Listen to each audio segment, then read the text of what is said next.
Sir Vijay Kumar గారు నమస్తే sir. నమస్తే సార్. సో విజయ్ కుమార్ గారు చాలా మంది ట్రేడింగ్ చేసేటప్పుడు టీవీలో న్యూస్ చూసి ట్రేడింగ్ చేస్తుంటారు. మరి టీవీలో వచ్చే వార్తల్ని చూస్తూ ట్రేడ్ చేయడం అనేది అసలు కరెక్టేనా? అది టీవీలో న్యూస్ చూస్తూ ట్రేడ్ చేయడం అంటే సార్ ఇల్లు కాలేటప్పుడు బావి తవ్వడం లాంటిది. ఇల్లు కాలేటప్పుడు బావి తవ్వడం. ఓకే, ఎప్పటికి తవ్వాలి, ఎప్పటికి అరపాలి మనం, అంతే కదా.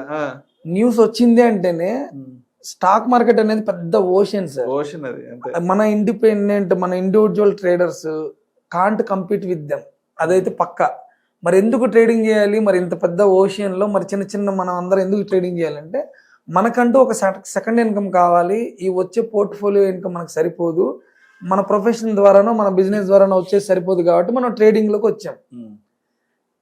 అంత క్లియర్ కదా సార్. ఖచ్చితంగా ట్రేడింగ్ చేయాలి, ఇన్వెస్ట్మెంట్ చేయాలి. నేను ట్రేడింగ్కి అగెనెస్ట్ కాదు, మేము బతుకుతున్నది దాని మీద, కాబట్టి ట్రేడింగ్ ఖచ్చితంగా చేయాలి. మీరు న్యూస్ బేస్డ్ చూసి ఆ పర్టికులర్ 1 స్టాక్ ఆర్ 2 స్టాక్స్ చేయాల్సిన అవసరం ఉంది సార్. 3500 సమ్, నాకు నెంబర్ కూడా కరెక్ట్ తెలియదు. నేను 20 స్టాక్స్ కంటే నేను ఎక్కువ చూడను సార్. అసలు ఎవరైనా అడిగి పలానా హెచ్సిఎల్ ఏమైంది చెప్పమంటే నేను అసలు దాన్ని ఫాలో అనే నేను హెచ్సిఎల్ అందరు అన్ని ఫాలో కాలేరు కదా. అవ్వద్దు కూడా.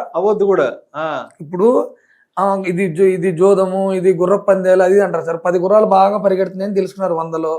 ఆ 10లో 3 ఎక్కువ సార్లు గెలుస్తున్నాయని తెలుసుకున్నారు. ఆ 3 గురించి తెలుసుకోండి, సరిపోద్ది. అర్థమైందా సార్?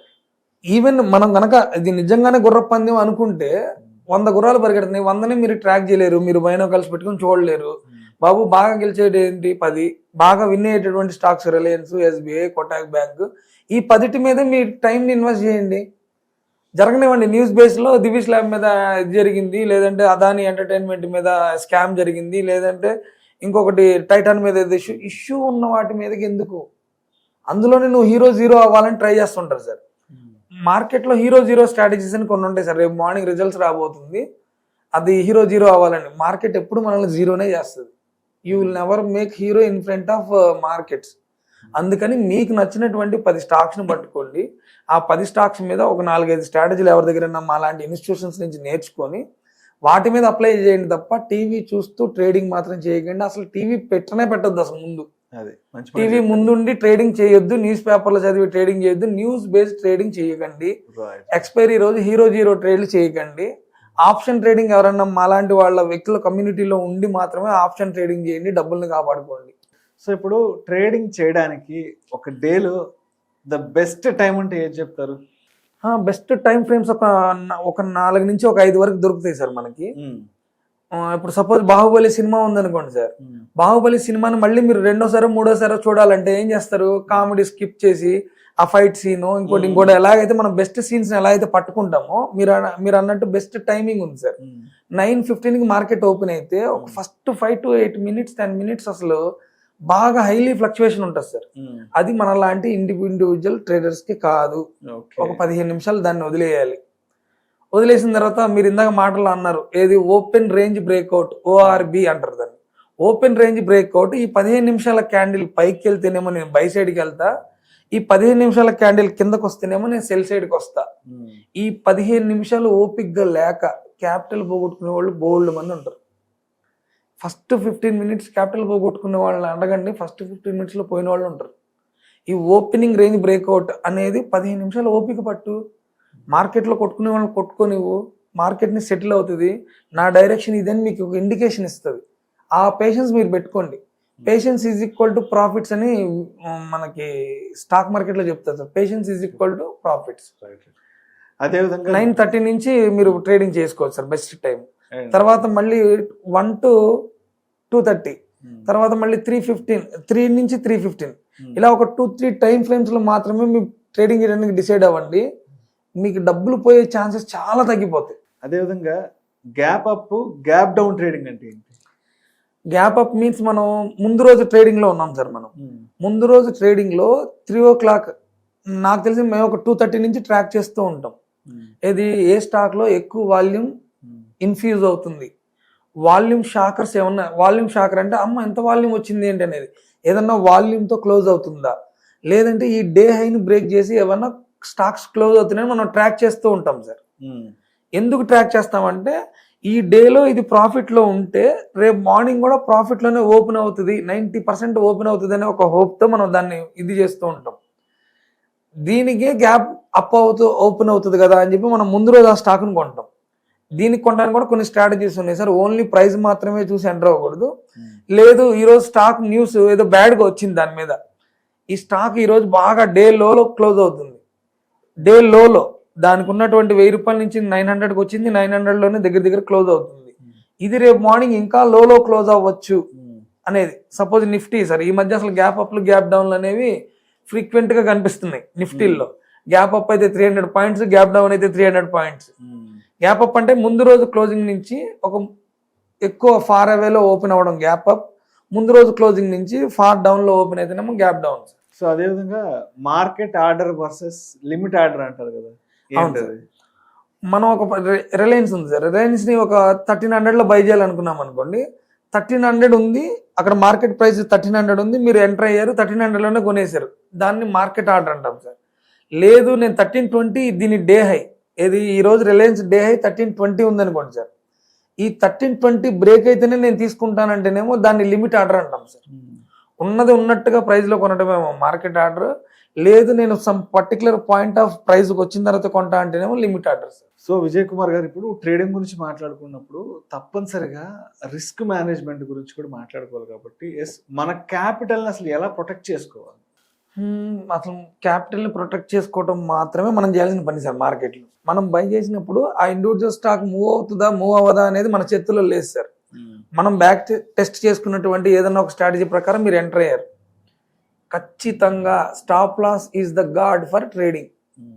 మీరు ఒకటి రాసి పెట్టేసుకోవాలి అక్కడ, స్టాప్ లాస్ అనేది మాత్రమే మనల్ని రక్షిస్తుంది. దానిలో ప్రాబబిలిటీ గేమ్ అనేది మీరు అర్థం చేసుకొని రండి. ప్రాబబిలిటీ గేమ్ అంటే నెంబర్ ఆఫ్ ట్రేడ్స్ కనుక నేను చేయగలిగితే నా విన్నింగ్ పర్సంటేజ్ పెరుగుతుంది.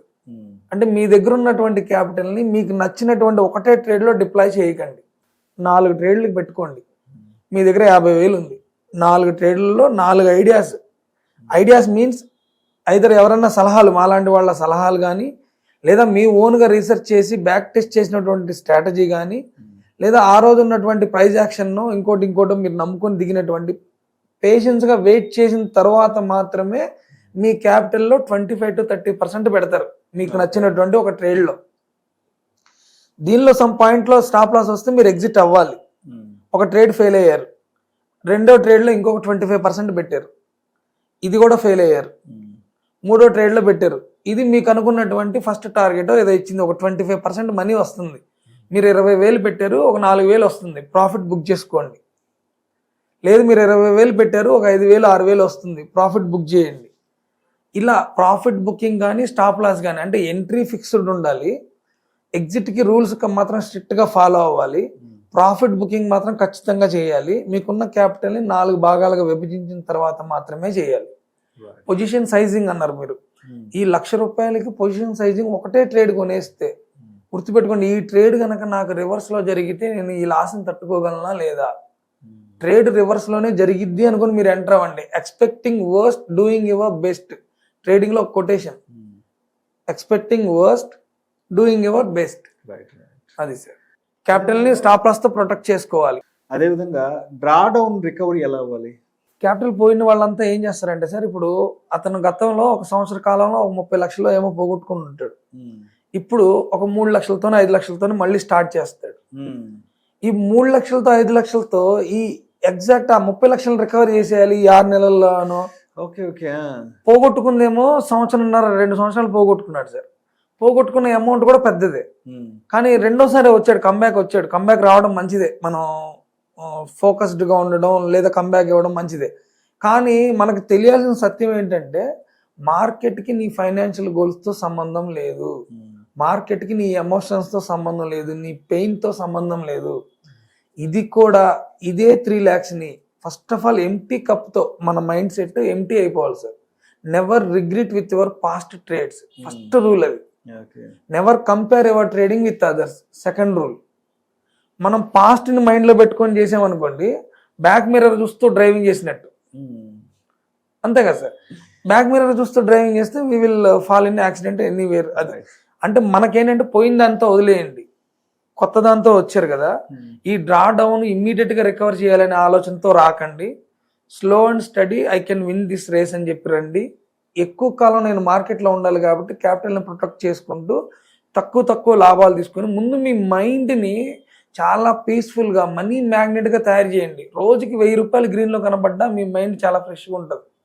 ఈ 1000 రూపాయలు మీ మైండ్కి ఏం చెప్తుంది అంటే market is there to give money to me అనే ఒక ఇదిలోకి వస్తారు. ఇక్కడ చేంజ్ అయితేనే, ఇక్కడ రూట్స్ మారితేనే పైన ఫ్రూట్స్ మారుతాయి సార్. సూపర్, చాలా అంతేగాని ఇక్కడ రూట్స్ చేంజ్ చేసుకోకుండా నాకు ఫ్రూట్స్ మారాలంటే మారవు. 3 లక్షలు కాదు 3 కోట్లు కూడా రికవర్ చేయొచ్చు. ఎప్పుడు మీరు లర్న్ చేశారు, కమ్యూనిటీలో ఉన్నారు, మాలాంటి వాళ్ళ కమ్యూనిటీతో జాయిన్ అయ్యారు, ఎడ్యుకేషన్ పరంగా రోజు నేర్చుకుంటున్నారు, స్లోగా డబ్బులు సంపాదిస్తున్నారు. మీ money become like a money magnet. మీరు కొన్న స్టాక్ మీ గురించైనా పెరుగుతుంది. అంటే మనం ఆ నేచర్ అంత సపోర్ట్ చేస్తుంది. భయంగా ట్రేడింగ్ చేయకండి. భయంగా చేస్తే అదే భయం మీకు రిఫ్లెక్ట్ అయ్యి ఫియర్ లాగా కనపడుతుంది, లాస్ లాగా కనపడుతుంది. ధైర్యంగా రండి, తక్కువ క్వాంటిటీతో చేయండి, ఎక్కువ రోజులు మార్కెట్లో ఉండండి, తక్కువ ప్రాఫిట్లు తక్కువ లాసులతో బయటకు రండి. హ్యాపీగా ఈవినింగ్కి మీ మైండ్ ఇంకా కొత్త ఐడియాస్ని ఇస్తుంది.